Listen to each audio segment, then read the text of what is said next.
अंबाजोगाईत प्रतिबंधित गुटखा जप्त, 55,000चा मुद्देमाल जप्त, एकावर गुन्हा दाखल.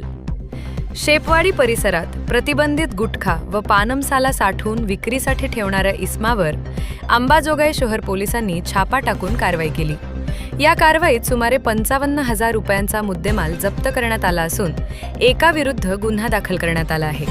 पोलीस स्टेशन अंबाजोगाई शहर येथे गुन्हा रजिस्टर नंबर 84/2026 अन्वये भारतीय न्याय संहिता 2023 चे कलम 123, 274, 275, 223 प्रमाणे गुन्हा दाखल करण्यात आला आहे.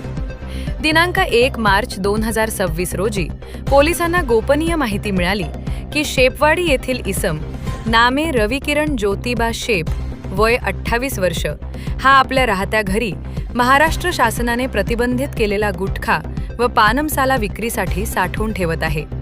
या माहितीच्या आधारे माननीय पोलीस निरीक्षक शरद जोगदंड, अंबाजोगाई यांच्या आदेशानुसार संबंधित ठिकाणी छापा टाकण्यात आला. छाप्यामध्ये आरोपीच्या ताब्यातून विमल पानमसाला व त्याचे तंबाखू पाऊच तसेच डायरेक्टर पानमसाला व त्याचे तंबाखू पाऊच असा एकूण 55,000 रुपयांचा प्रतिबंधित माल आढळून आला. सदर मुद्देमाल जप्त करून आरोपीविरुद्ध कायदेशीर कारवाई करण्यात आली आहे. ही कारवाई बीड पोलीस अधीक्षक नवनीत कावत, अंबाजोगाई अप्पर पोलीस अधीक्षक श्रीमती चेतना टिडके व सहाय्यक पोलीस अधीक्षक ऋषिकेश शिंदे यांच्या मार्गदर्शनाखाली पार पडली.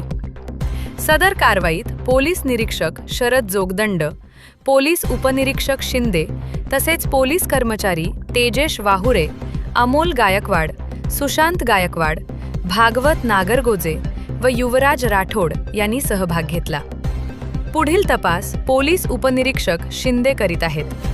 अंबाजोगाई संवाद न्यूजसाठी शेख फिरोज.